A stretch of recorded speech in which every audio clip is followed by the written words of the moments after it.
9th of August 2022, and I thought it's also respectful to the voters to have the first opportunity to hear from me before the honorable members, because they are the ones who elected me to office. Article 1 of the Kenya Constitution says that the power, the sovereignty of this great nation rests with the people. And Parliament, that is the National Assembly and the Senate, enjoy the of the people. It is therefore very important that the people who elected me as Deputy President get my response of the very outrageous accusations against the Deputy President that have no basis, that is sheer propaganda, that is a scheme to hold me out of office because of other political considerations, and has nothing to do with violation of the Constitution. It has nothing to do with gross misconduct, and it has absolutely nothing to do with committing international or national crimes. The people of Kenya are therefore entitled by right to hear from their Deputy President what is his response to those outrageous allegations. Again, an attempt to do a public participation in a very short exercise that was done. My response was not part of what was presented to the people of Kenya. The people of Kenya were being asked to give their views as to whether the Deputy President should be impeached from office, and the accusations were attached, but in a highly legalistic language beyond the comprehension of many Kenyans. But the response of the Deputy President was not there to enable them make an informed decision by listening to the charges against him and listening to his response. Because the rules of natural justice demand that no man should be condemned unheard.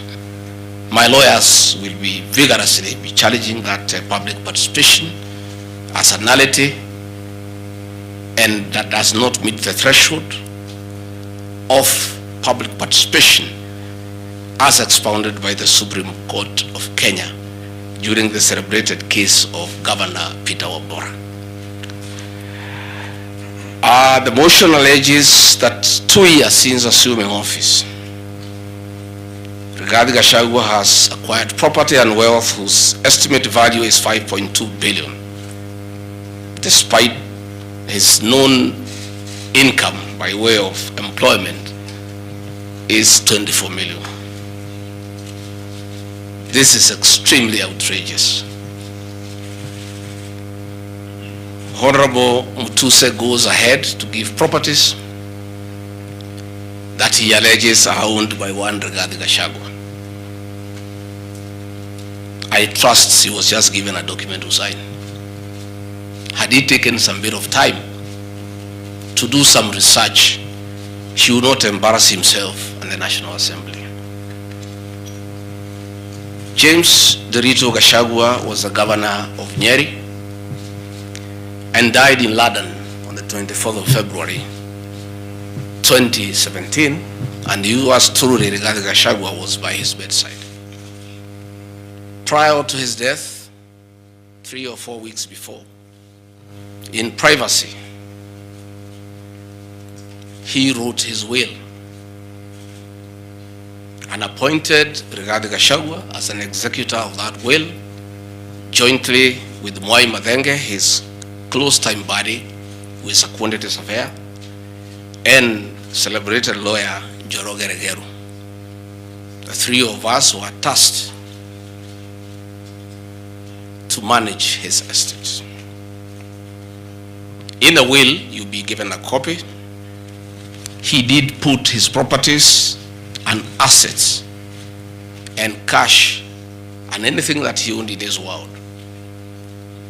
And among the things that he did put was the Olive Garden Hotel, the Pingo Beach Resort, the Queen's Gate apartment, and Langata high-rise flats. It is these 4 properties that the Honorable Mutuse alleges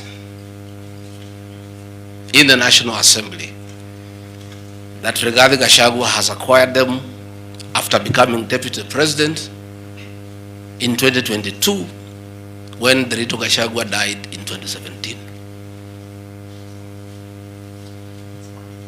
It is the most embarrassing allegation a member of parliament can table before the National Assembly. Those properties were constructed and were in operation when the late Gachagua was alive. I take this opportunity to ask for forgiveness to my late brother, James Ndiritu Gachagua, that today, as your younger brother defends himself, he'll defile your privacy by distributing your will that you wrote in privacy. That your properties that you worked so hard for many years to benefit your wives and children are now a subject of discussion and are alleged to be proceeds of corruption. How unfair, how cruel can you be to a dead man? A man who worked so hard, a man who gave his life for his family, to buy plots, to construct property, and leave them in his death for his children and his brothers and sisters. And then you go to the floor of the House and allege that those properties are production of corruption. My dear brother, rest in peace and forgive me for having joined politics. Because were it not for politics, you would not suffer this shame. Your children are crestfallen as you see their properties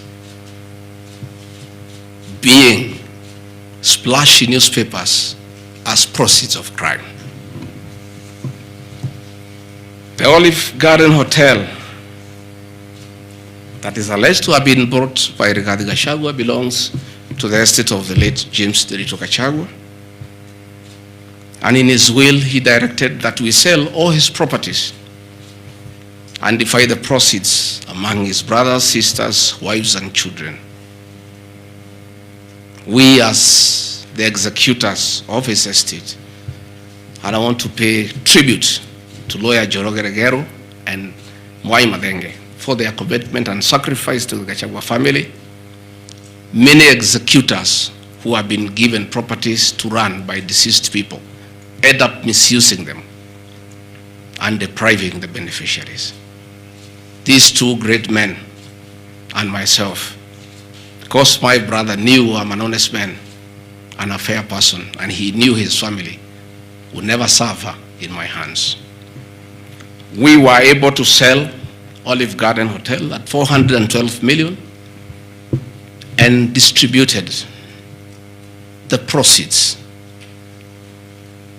to the beneficiaries as directed in his will. We registered his will in the High Court of Kenya and were given the probate. And my late brother, in his wisdom, left Rigathi Gachagua 5% of his wealth. I was therefore able to get 20 million shillings from this sale. That is money that is in my account that again I'm told they are proceeds of crime. He left my mother 5% of his wealth, another 20 million shillings. And since my mother is dead, my late brother, because he trusted me, had put in his will that I hold my mother's shares in trust. So that is another 20 million shillings in my account.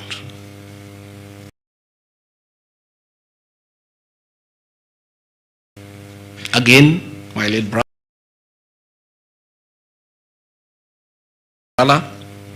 left me another 4% hold in trust of the children who is deceased, the late Dr. Friend Wachira Gachagua, whose children are in South Africa. And another 16 million shillings was put in my account. My late brother gave 2% to my wife, Pastor Dorcas, because of her kindness of looking after him when he was ill. All this money that has come to me from a dead brother, I'm being told are proceeds of crime.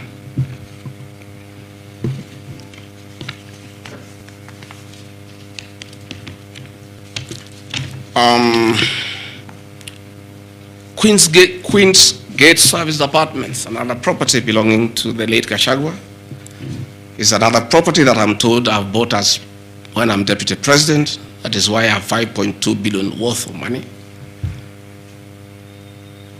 And this property, again, we sold the Cooperative Bank of Kenya, the staff retirement benefits for nearly 600 million. And this money we utilized to pay his debts. And today, as the late Gachagua rests in heaven, he has no debt. Again, I want to thank my fellow executors, Njoroge Regeru and Matenge, for what you have done for my brother. Vipingo Beach Resort